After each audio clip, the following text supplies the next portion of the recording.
on peanuts. We're working the stems. Pink cotton candy. Love on a stick. Was chasing the beer that tickled the lips. Play ball.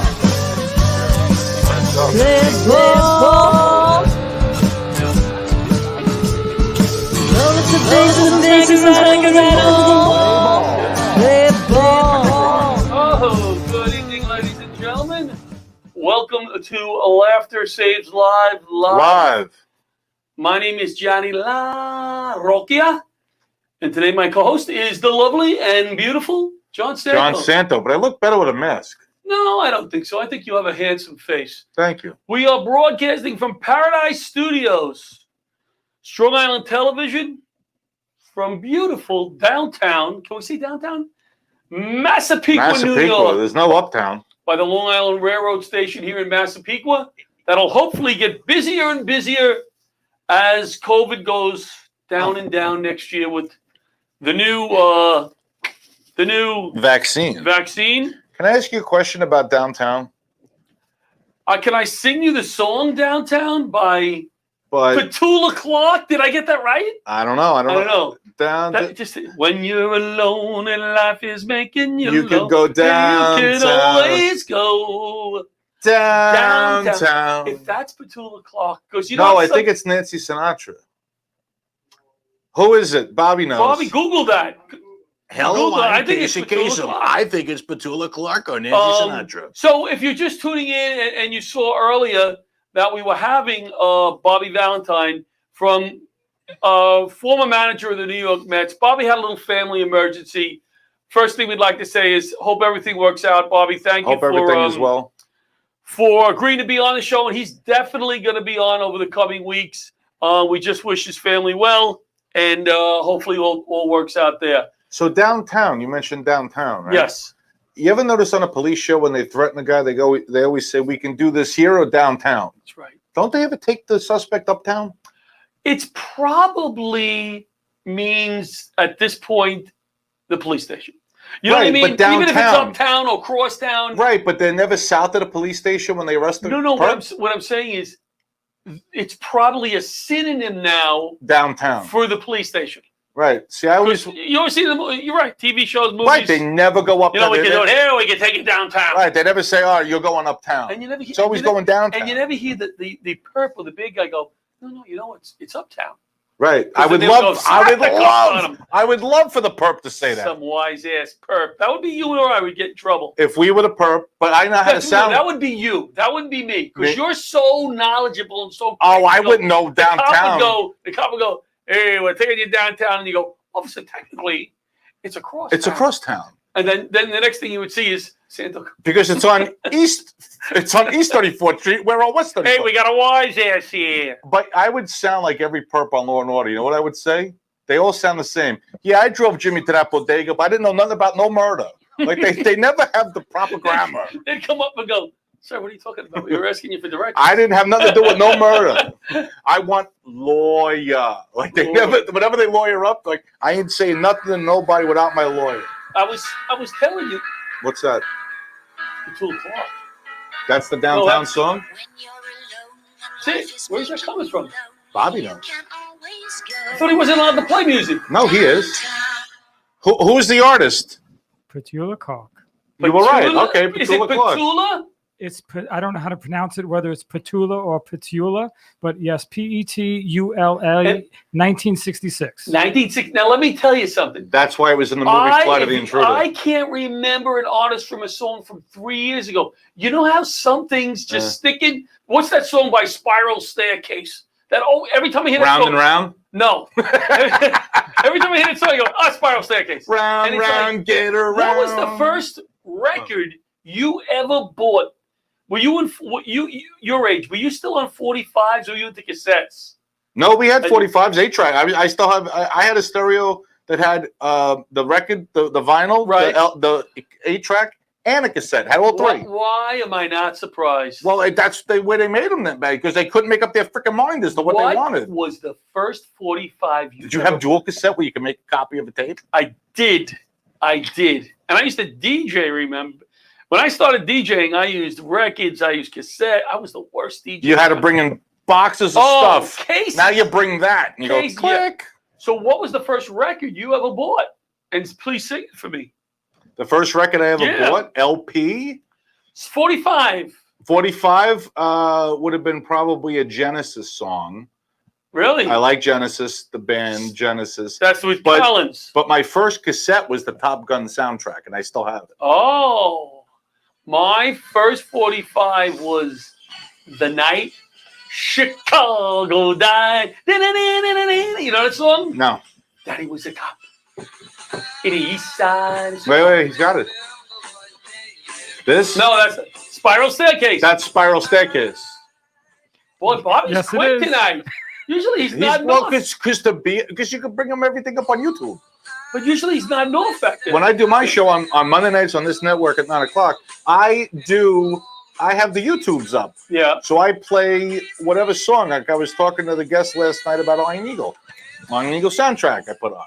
Yeah, that's a good tune. That's a good tune too. That's a classic. So I didn't wear my CPAP last night. I don't know why. Oh, boy. I'm telling you, it really, really affects me. I took my grandson to the beach and I fell asleep in the sand. The next day I woke up and he has a castle built, like huge castle. You fell asleep. Had 3 sandwiches. He went to the snack stand and came back.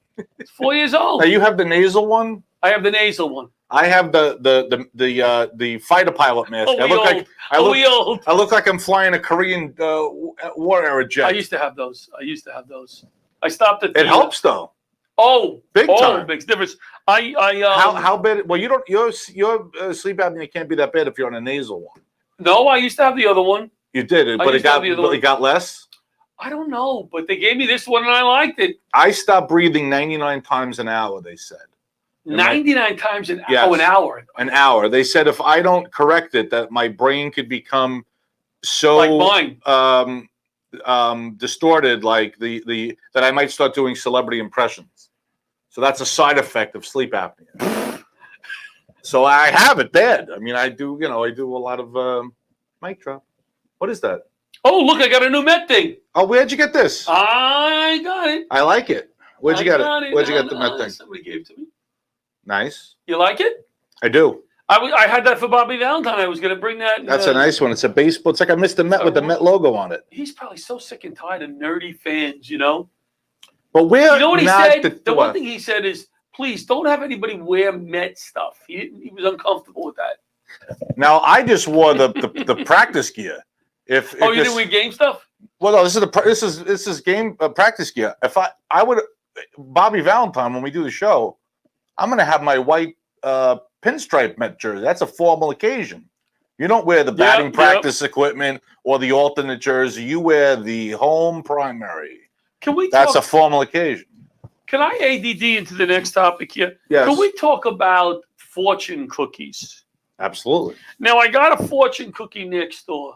Okay, at the Chinese restaurant. No, I didn't get a fortune cookie. I got an egg roll. Egg roll. And they gave me a fortune cookie. All right, don't tell anybody what it is. If you tell somebody, no, don't say it. It's no good. No, I'm going to say it. I'm not superstitious. You're not superstitious. Neither am I, but it's no good if you tell somebody. That's superstition. On one side, it says, how about another fortune? Okay. Second fortune, lucky numbers. Do they always have lucky numbers on the back? Always, yeah. I don't remember that. And then it says, pick another fortune cookie. What is that all about? I guess they want you to eat another one. Was it the chocolate one or the regular tan? It was a regular tan cookie. Now, you know that was used by the Central Intelligence Agency to get messages to their people. No, it was. The spy would go in, order a thing, and they'd say, give this guy the special fortune cookie. And the lucky numbers were codes. All right, hold on. I got to turn down the volume on here. Oh, yeah. To get messages to their people. See, that's you. Ooh. You sound Kevin King said Uptown might be the administrative office. You got to lower the thing there, the hoof. Yeah. What did Kevin say? Uptown might be the administrative offices, but there has to be some police station. They're not all in the southernmost part of the city. Kevin brought us back to that? Yes. Well, no, Kevin. I love Kevin. No, he put it up there a while ago, but we're just now looking at it. Kevin is one of our biggest fans. We were going to have him call in tonight. Look, Gumba Johnny looks like he's getting set up. We can see that. Where is That's why I like being in studio. Oh, it's so much different. I can see. Now, I don't know if Gumba Johnny knows his camera is on. He does. He just waved at us. Because I can see his chin. He has a nice chin, Gumba Johnny. He's signaling us. You can tell. Look, and he's sitting back. Oh, that's a handsome man. He is. That's a handsome man. We can't wait too long to bring him on because people are looking at us going, "Where's Gumba Johnny?" Right. So we're gonna have we're supposed to have on Bobby Valentine. I'll wait till Gumba Johnny. I'll talk about this stuff because I'd like him to chime in on it. But so yeah, the CPAP, fortune cookie story. Let me tell a fortune cookie story. Right. Let's go to commercial. Then we'll bring Gumba Johnny. And then we'll bring Gumba Johnny Riding because you never know. He might have to pee. He's all like us, so he may have to get up and pee. I don't know. All of a sudden, we'll see no Gumba, no Johnny. Neither of them. Are they two guys or one? It's two. One guy, right? Gumba Johnny. One guy. All right. So there's a Chinese restaurant by the Whitestone Bridge in that little shopping center. If you could picture that little shopping center across from Fort Totten, off the Cross Island, there's a 7-Eleven, a pizzeria. Yeah. Okay, it's been there for years. Yep. I have no idea what it is, but I'm not even. Oh, you don't have anything? No, I do. I know. Oh, there's a little shopping right there. Yep. So when we used to go to training over at Fort Totten, or sometimes we'd go just the guys with the fire truck, because a hazmat truck, right? We could go anywhere in the city to eat lunch or whatever. So we'd go there. They had X-rated fortune cookies. What did it say? Well, you'd have to say to the waiter, "Can I have the special fortune cookies?" Oh. Now, I brought Paulie Balls there, my religious wife, with the family for dinner one night. And I said to the waiter, "Just my wife." Give it right? So the kids are opening them up and right? All of a sudden, you see this. Get out of here. Then the waiter comes over. He's wigging out. My son's going, "Are you going to tell her?" We'll wait a little while. So very funny. That perverted fireman is back. We got to give him the cookies. I don't know if they still do it. Let's go to our first commercial, right? And let's bring in Gumba Johnny because he's the man tonight helping us out. So we don't want to keep him waiting. We'll be right back. We got to look at that camera. Right back from the commercial break. Hi, I'm Michael Barish, managing partner of Barish, McGarry, Salzman, and Penson. We are honored to represent over 11,000 people in the 9/11 community. The people who work at my law firm can really relate to what the 9/11 community is going through because they're going through it too. So my dad's name was Billy Gormley, and he was a fireman on 9/11. My father also was a firefighter, and he did report down there as well on 9/11. My dad, Alan, worked on the 104th floor of the second tower. He was an IT technician. My father was a fire inspector. My husband, his name is David Velez. He was a detective with the NYPD. And if I can help anybody that is going through exactly what I have gone through for the last 17, 18 years and make their life just a little bit better, then you know what? I love coming to work every single day. You know, this is a genuine office. Like, people are really sincere. The best part of my job is the clients. Every once in a while you'll hear in their voice how grateful they are for the work that we do. We take this personally, and we will not rest unless we help everybody we can before this Victim Compensation Fund ends in 2 years. And we will be fighting to get this thing extended past 2020 because cancer isn't going to stop afflicting the 9/11 community.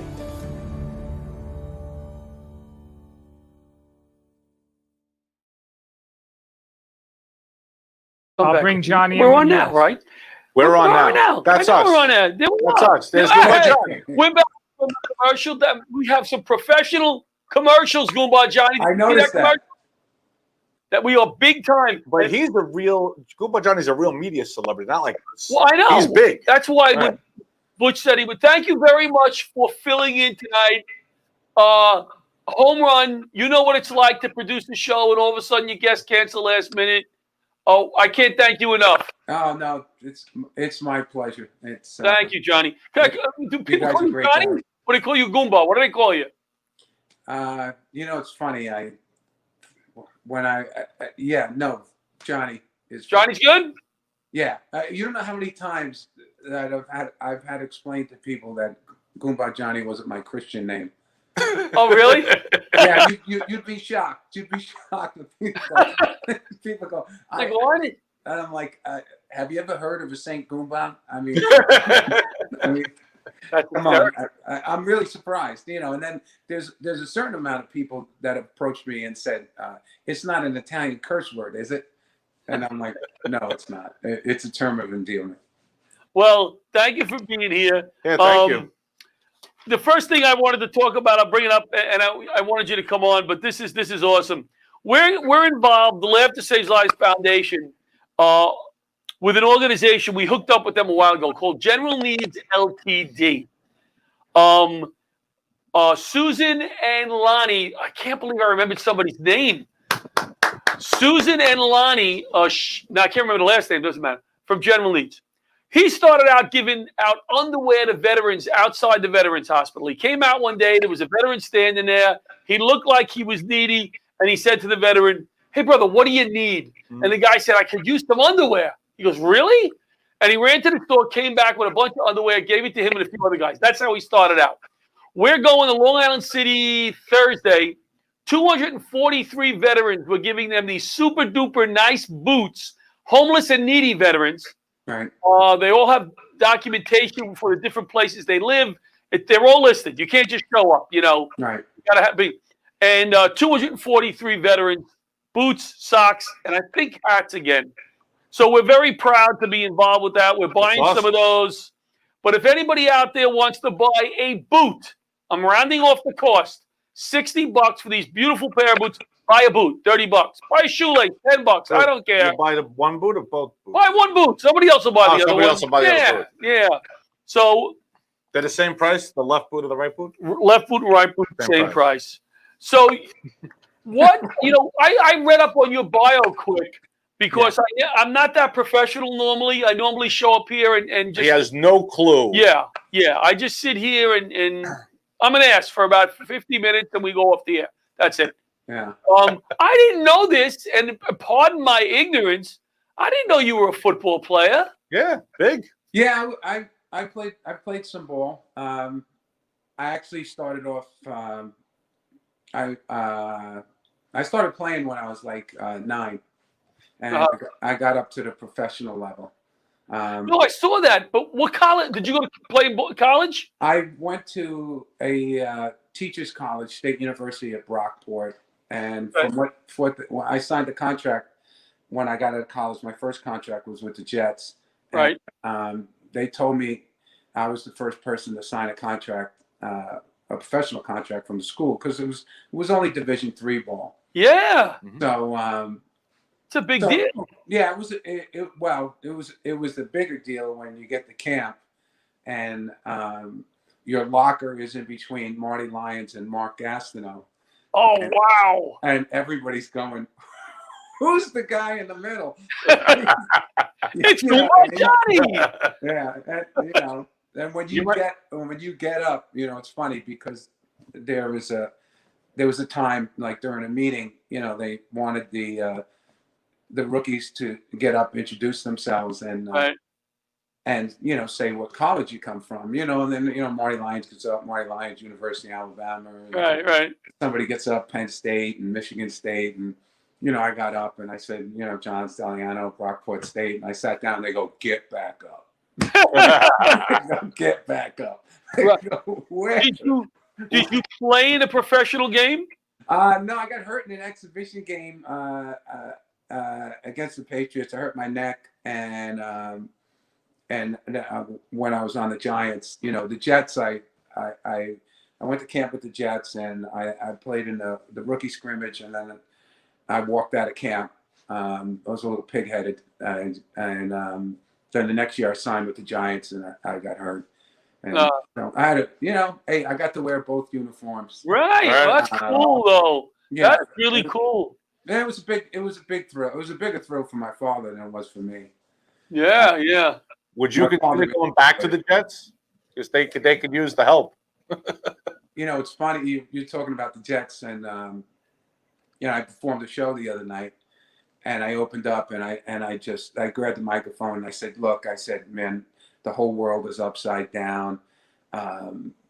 You know, I know you guys don't know your left from your right. I just can't believe everything that's happening. And they're looking at me, and I said, could you believe the Jets are 0-8? and That's funny. And they got it. So it's a little hard to watch New York football now. Yeah.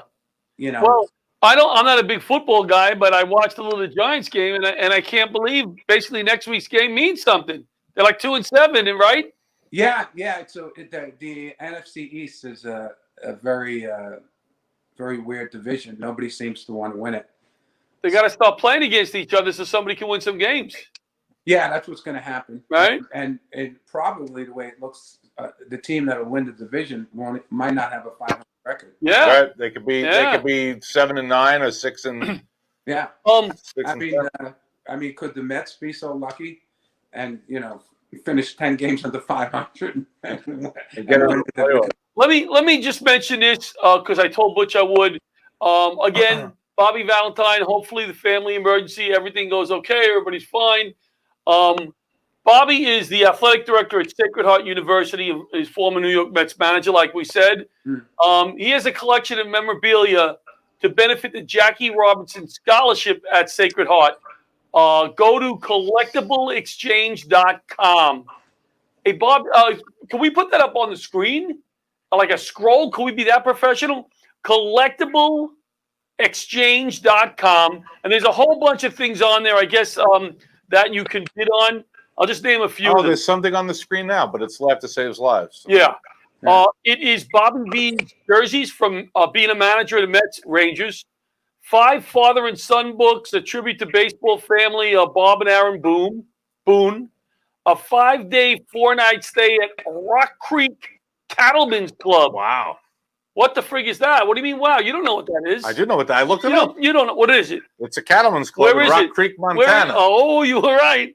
A one-on-one Zoom with Bobby V. This is pretty cool these days now, right? In the past, we'll have lunch with you. Now they can just Zoom with you. Right. Somebody bids $1,000. Bobby V sits in his chair in his living room while he's watching TV. I bid on a tea. There was a charitable foundation. A tea with Liz Hurley was one of the things. A tea? Having tea with Elizabeth Hurley. I bid $1,000. That's a good start. Tea with Liz Hurley.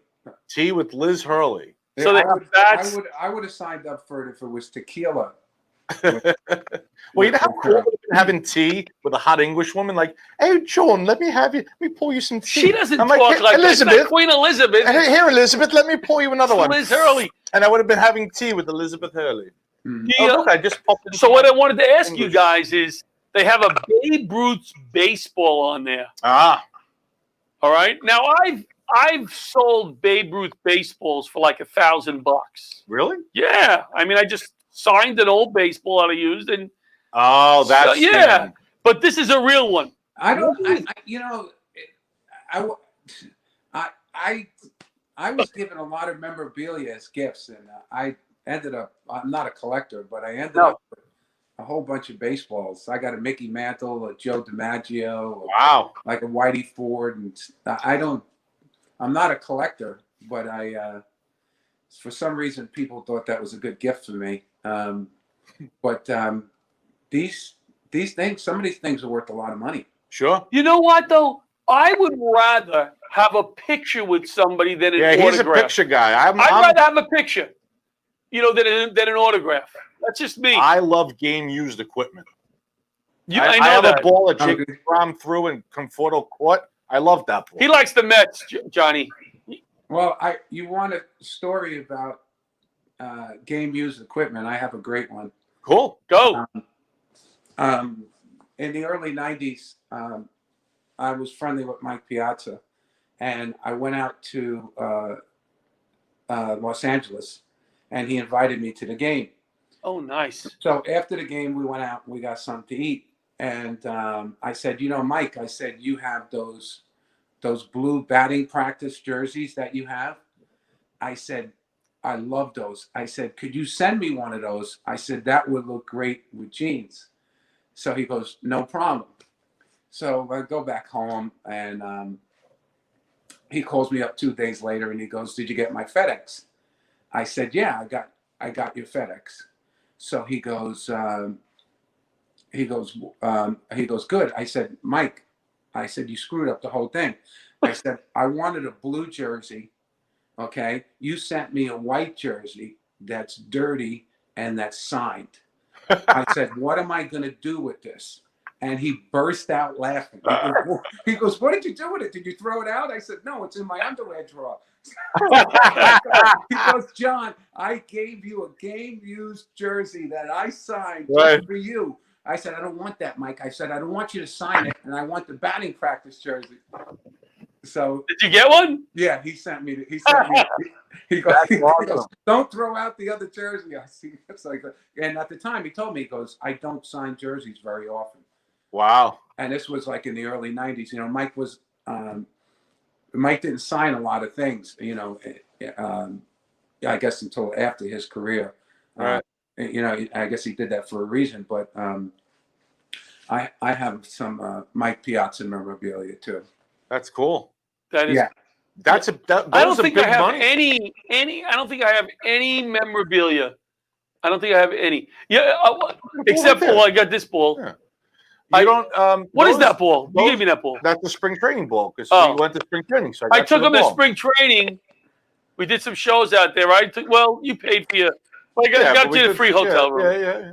Got him $350 Met tickets, and he wouldn't let me sign the ball that he caught in the stands.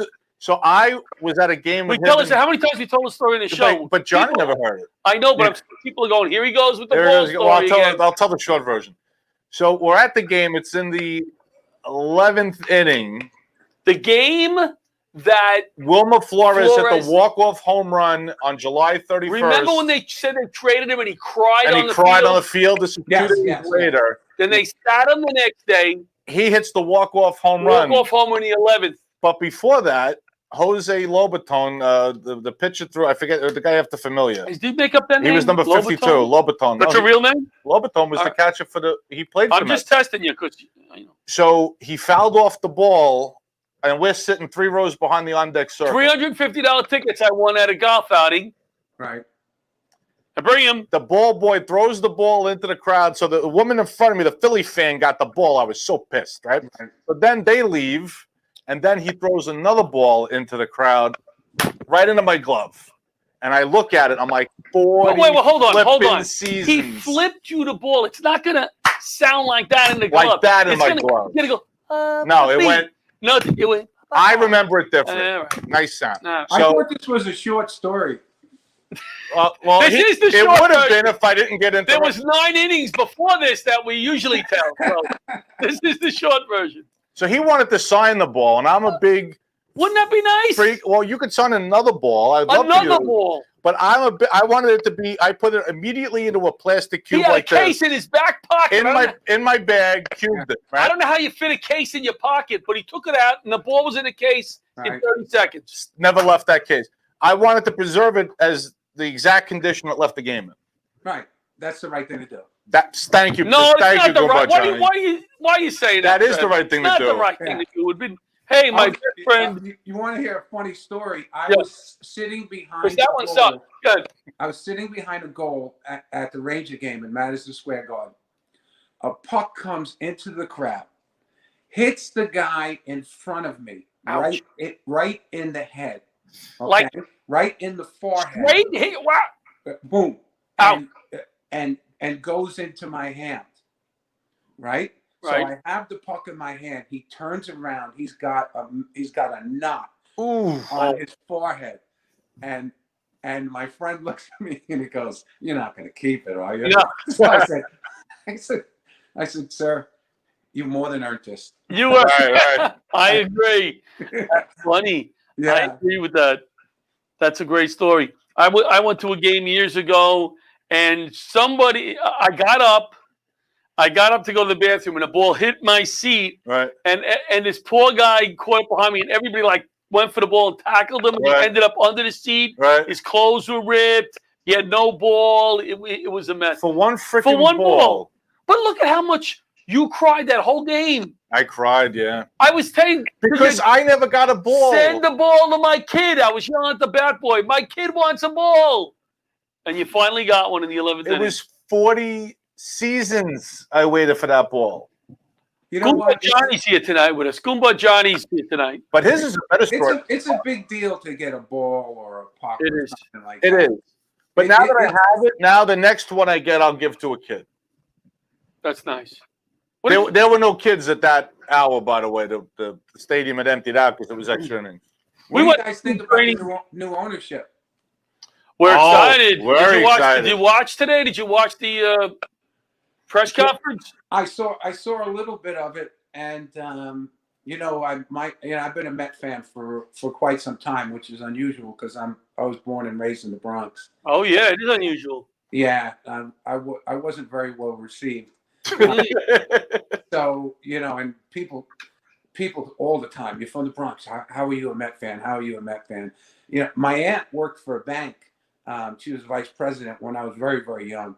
And the bank had season tickets to the Mets. Oh. And my aunt took me to all the games that Tom Seaver pitched. Oh, wow. So I saw Tom Seaver pitch, I would say, Oh, wow. Maybe about 15 different times. Wow. Through my childhood. And I was, I used to just watch him mow people down. His knee used to get dirty. Yeah. Seats were good, we were close. And, Shea Stadium was, the old Shea Stadium was, it was something else.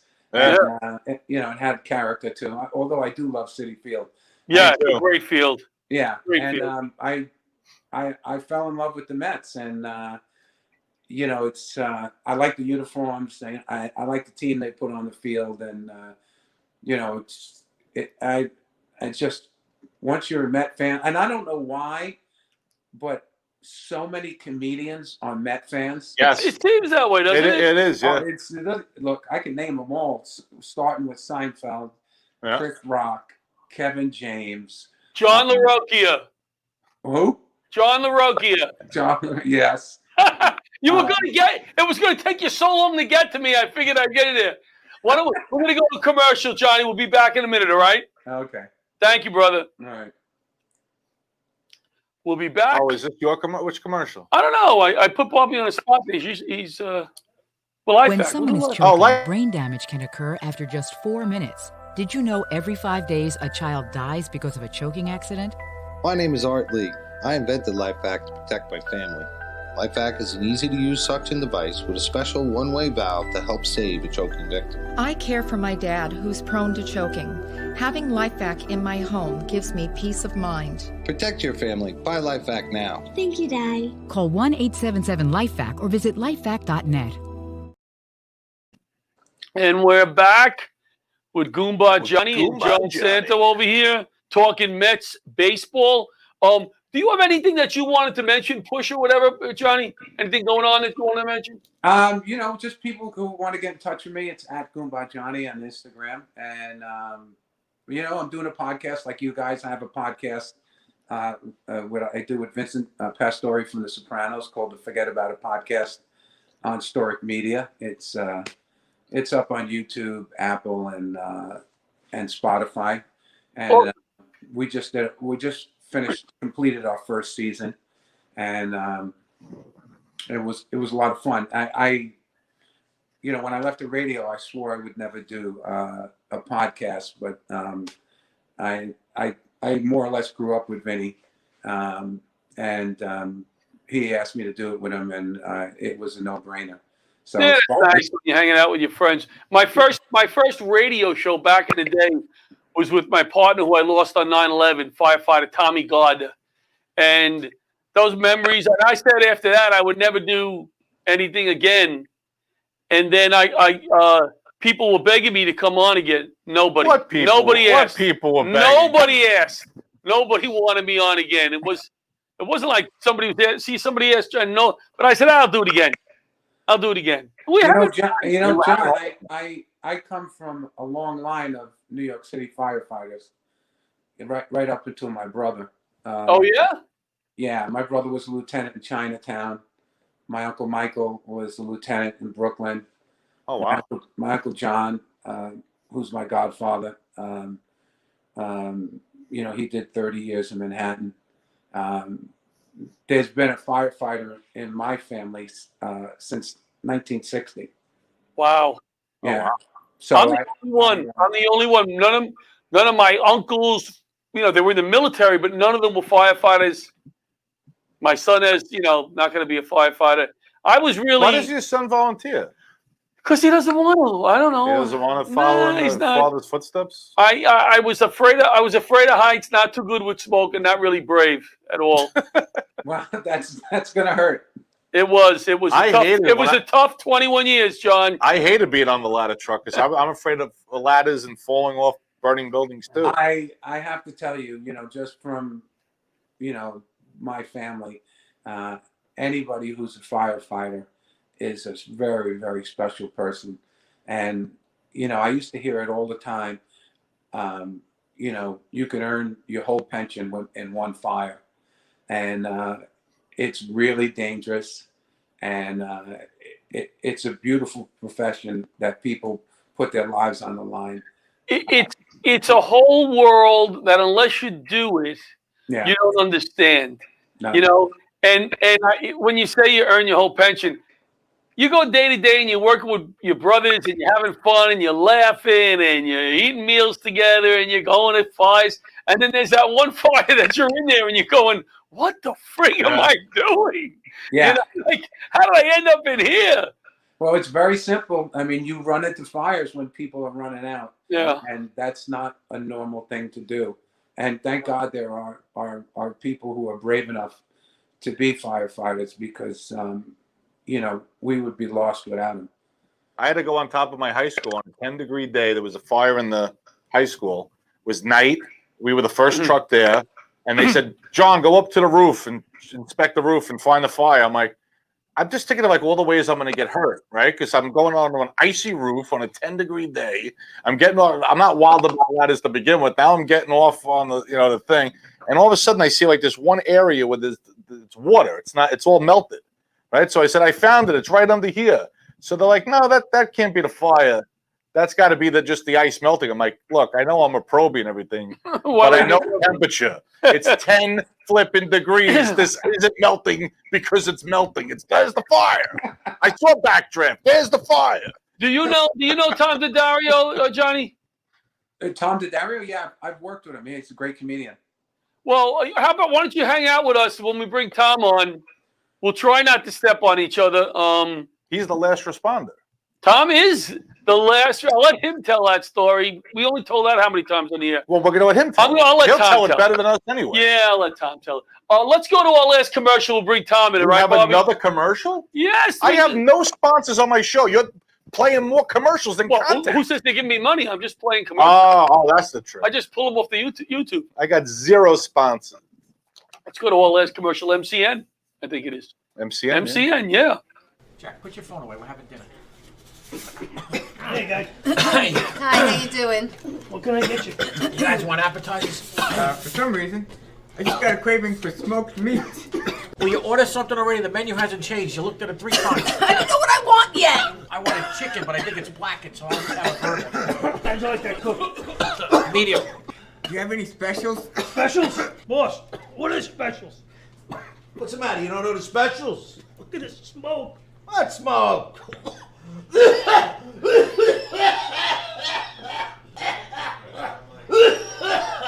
We gotta get these dumps clean. Nah, they're fine. You know what? We're just gonna take our order to go, okay? In business since 2003, MCN Duct Cleaning is the result of many years of research and continuing education.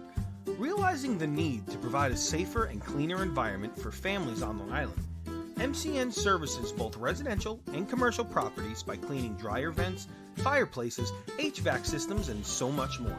This not only improves air quality, but it could also reduce your energy bills by making things run more efficiently. So, if you want to make your house or business safer and cut down on your bills in the process, give our friend Matt over at MCN a call now.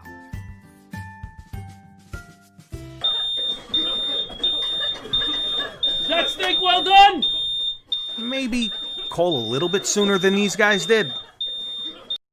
I love this Scott Park. Did you notice anybody in that commercial, Johnny? Huh? You know, Oh my God. That famous chef, Pat Marone. Yes, that's Johnny Stunad. You know Gumba Johnny? That's Johnny Stunad at the end of that commercial. We got my buddy. See, this is friends. Now, Gumba Johnny, I only met a few times. The guy stepped up to come on tonight. I called Tom Daddario 3 weeks ago. I said, Tommy, would you do the show? He said, no, not this week. I said, would you do the show? He goes, no, not this week. I had to call him 4 freaking times, and here he is. Thank you, Tom, for stepping up and volunteering. Finally stepping up. Begging for you to be on my show. No, I'm very busy. See, that's the thing. That's why this pandemic sucks, man, because you can't tell people you're busy anymore. Tom, the last time I saw you, we worked at a firehouse together. That's right, man. It was How big was that firehouse? We actually performed at a firehouse with about 250 people, and 3 trucks were inside the firehouse. Yeah, it was gigantic, man. I was on the apparatus floor. They did the show. I'm sorry? They did the show on the where the trucks are. Well, right, yeah, where the trucks were. Yeah, yeah. I thought maybe they had the trucks in the catering room. I was just clarifying. Yeah, no. No, it was your firehouse. We're not talking toy trucks, Johnny. We're talking like the actual trucks. Oh, what was the story that I wanted you to tell? What was the story we were talking about 2 minutes ago? The last responder. Last responder. Yeah. Gumba Johnny, that story. All right. We're in Ohio. Wasn't it Lima, Ohio, John? Lima or Lima? Lima, whatever. Whatever, one of those two. It was totally white trash anyway. All right, whatever. No, they watch. They watch. I got people that watch from there. Not them, the town. Not good. So we're in their radio station, right, Johnny? And so both Johnnies and John. Hello, everybody. But we're in the radio station, and they're going around the table, and they go to John, and they're like, John, you were a first responder. What was it like? Tell a story. So John goes into a whole story about something he did, like he did something really heroic and shit. And then he goes over to Steve Oliva. He's like, Steve, tell us what what were you doing? You were a first responder. And then he goes over to me, and I'm like, yeah, well, I was a last responder. And then the guy, he looks around, and he looks at me, and he goes, so, what were the responsibilities of a last responder? Like the guy really thought that was a thing.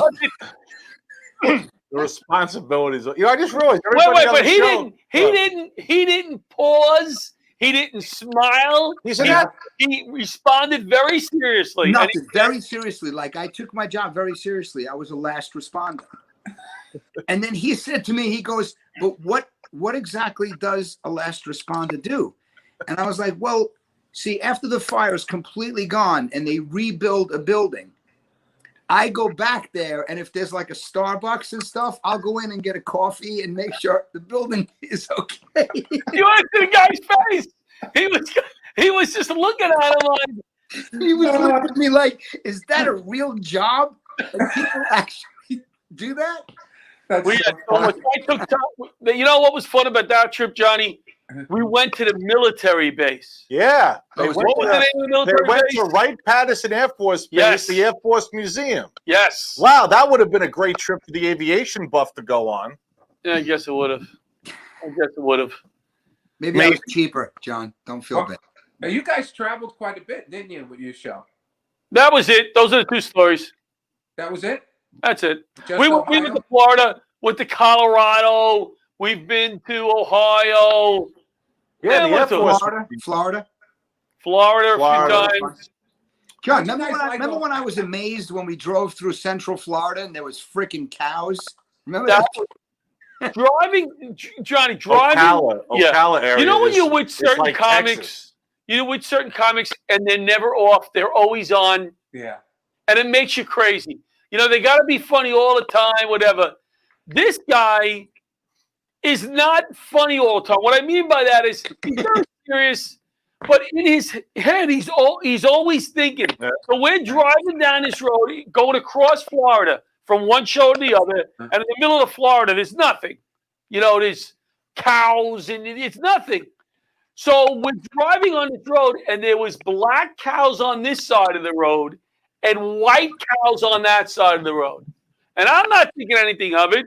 We're driving, and he looks, and he goes, Johnny. And he looks to this side, and he goes that side. He goes, you think maybe one of them would have crossed the road. That's right. How do you get the black and white? The way that he thinks is so funny. I mean, if I spent 10 hours in the car with this guy, I'd have like 10 minutes more material. You know what I mean? You know who I took a ride with Johnny. We went down to Pennsylvania together. With who? Gumba Johnny. Oh yeah, yeah, and that was a fun ride. Yeah, we went to for you. Well, no, not for him. For me, right? But he told me like right where to park because I drove into the city and I parked, and he was like, I couldn't believe it. Like the spots are right there. It's Gumba Johnny. Gumba Johnny. He knows. I got a spot exactly where he would tell me I'd get a spot on the street. Who knows that? Johnny, I got John and Johnny, hosts. Yeah. All Johns except you. John, LaRocchia, can I call you like Steve or something just for the rest of the time? Yes. Call me another name. Whatever you want to call me. Johnny, can I tell them who you called during that trip? Yeah, only because of your impersonation. Well, you had asked me, can I tell the story or no? Yeah, I don't care. Okay, so he asked me who my latest impression was. Right. And I said, I do Bobby Bacala from The Sopranos. Right. So he goes, oh, you do Steve. And I'm like, you know him? He calls him on the phone. And did you do him? No, I sat there, I didn't say a word. I sat there like this. Because his imitation is right on. Yeah. His Bobby Bacala imitation is that's the one imitation he does. That's right on. John LaRocchia.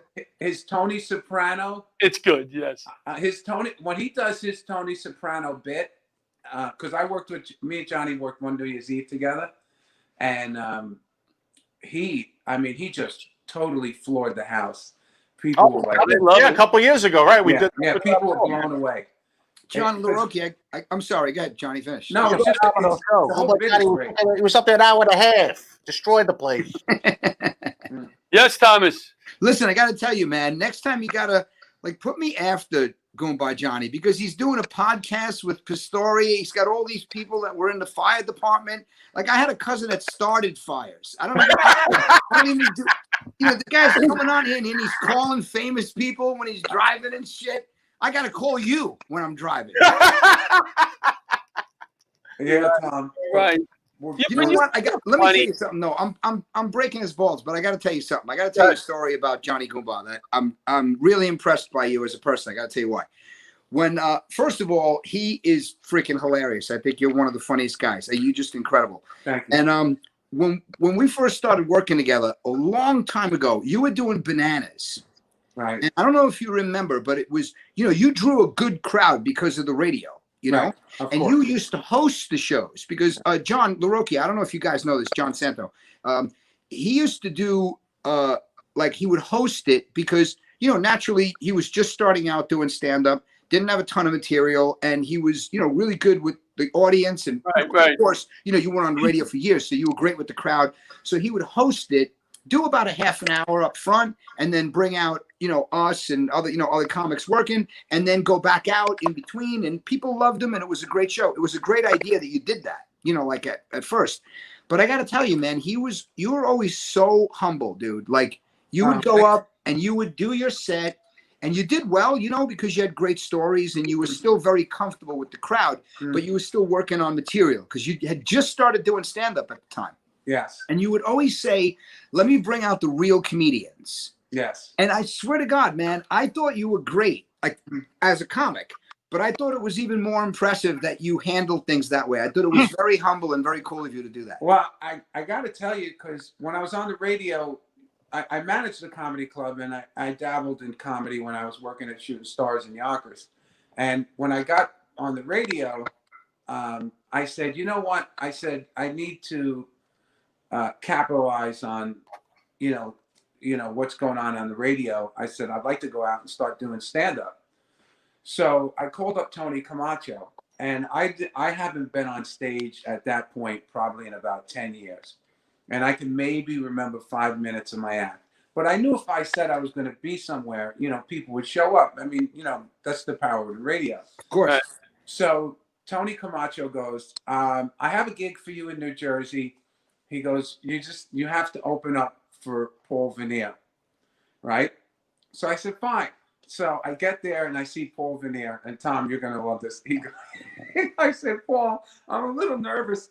I only have about 5 minutes. He goes, don't worry about it. I'm doing 2.5 hours. I worked with him last year. Oh my God! No, listen to this. No lie. I worked with him last year, and he said the same thing. I was featuring something, and I go, how much time is he doing? And he goes, 2 hours. I go, what? But I have a similar story about Gumba Johnny. He was emceeing a show. He wasn't finished. He wasn't finished yet. What are you pointing for? He wasn't finished. No, it just. Oh, it's I'm just sorry. that I did my 5 minutes. Yeah. Paul got up on stage. All right. And I watched him for a little bit. And I went into the parking lot. I smoked a whole cigar right down to the end, made a dozen phone calls, went downstairs. He had a Viking hat on and was playing the piano, singing Billy Joel songs. He's an incredible performer, man. Oh my God. Dude, he is an incredible performer. And you know, it's funny because I know how you are. You're a monologist. Like you know, we say words, all four of us. You know, John, you do impressions, but that's cool. But we say words. Like we like having something to say or whatever, you know. And sometimes that type of an act, I'm not that crazy about like a puppet or shit like that. But dude, his dyslexic Elvis. Oh my God. I was crying when I said, have you guys ever seen that? Yeah. I don't. Like I said, I watched his whole act. I left. In fact, I left because I left like an hour and a half into his act. I left. I asked him once, what was the longest show you did? And he goes, one New Year's Eve, I did 4 hours. Oh, geez. 4 hours? I don't. You know what? I mean, he's got the organ. He's you know, he's musically, he's good, Sure. and he just A lot of goes on. variety. Listen, guys, we got to wrap it up. But I just want to say that I did a show with Gumba Johnny once. And the same thing, I went up first, and after I was done, he said, now I'm going to bring up the real comics. I waited for that. See, it would have been funnier if I said it It right. was funny before. I wanted to hear the end of his story, man. I know. Guys, thank you so much for pitch hitting tonight, both of you guys. Thank you for coming on. I really Tom, appreciate hey, it. Tom, I hope to see you, man. I know. Well, Me Zoom too. him Doesn't right it- now, this- Tom. Give him your Zoom. This shit just sucks, man. I want to see you too, bro. We got to get going, guys. We're on. John and John, thank you for having me. Thank you. Be well. Thank you, guys. Good night, everybody. Good night, everybody. We're Good going night. to the diner outside. I'll meet you there. All right, continued success. Good night, everybody. too. Bye, guys. How do you get?